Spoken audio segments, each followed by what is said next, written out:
which is great. Sure, sure.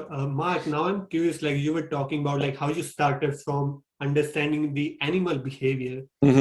What similarities do you find like in the comparison to the human? Like, is it like maybe in the animal kingdom when you hunt, maybe you show predator side, defensive side? Like, what were some of the similarities you think like humans are still doing it, which animals also show? Yeah, so it's really interesting. So I take an evolutionary psychology kind of viewpoint. I take the viewpoint that we are evolved from ground-dwelling mammals, and so we have a similarity to some ground-dwelling mammals. Imagine, you know, a mammal that walks on all fours, okay, and it gets into an environment whereby there's no more forest anymore. And so if that mammal stands upright, I mean, obviously not in a day, it does it over millions of years, it wins an advantage. It can now see a longer distance.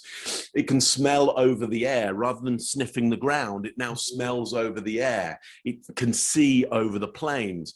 It now brings its eyes more to the front so that it can see distance. So now we are being predated upon, we are prey for something else, but also we can now do distance and we can now throw objects that could hit a target. So we now get very target oriented. And also we're social mammals, so we work as groups and we work as teams. Yeah. And we start to differentiate our skills.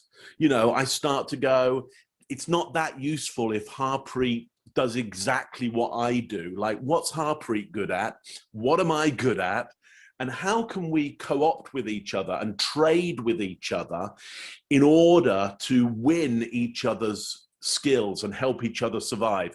So the most important thing I think about us humans is we are upright social mammals, okay?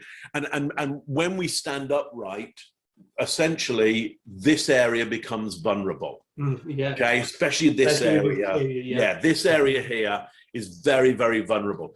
So you'll notice, for example, when people get nervous, anxious, worried about the environment around them, you may well see them start to cover up this area here. You'll see them close in around this area here. Yeah, exactly. Sometimes you'll see this. You'll see them close in here because there's some vulnerable areas here that if we were on all fours, this would be protected all by the ground area. And now when we're upright, it's not protected anymore. So I think one of the fundamental things you want to look out for is, does somebody look comfortable or not? Are they covering any of these areas? Also the joints, you know, as well, when we're predated upon, if an animal gets hold of the joints, they've got control of a lot of the limb. If they just get part of the limb, then we've got a lot of control. The moment you get control of joints, it's really difficult to escape. So we protect this area here, and we protect joint areas as well. So I think that's important to look out for. The other thing that I was mentioning is, you know, we are designed to trade with each other. We're designed to share skills. We're designed to have different skills than other people. We're designed to get niched in our skills, I would say. So if anybody out there is thinking, you know, I don't have that skill that somebody else has out there, or I wish I was better at that, that's fine. Like, try and get as good as you can at whatever you want to get good at. You know, if you want to get good at something, go ahead, get good at it.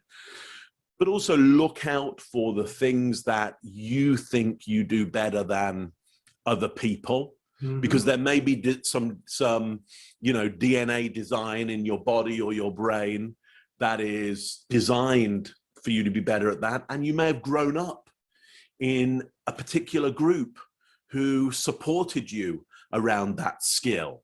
And so, you know, just pay attention to some of the things that you feel that you are really good at, or you enjoy a little bit more, because that might be useful to put even more effort into those things. Yeah.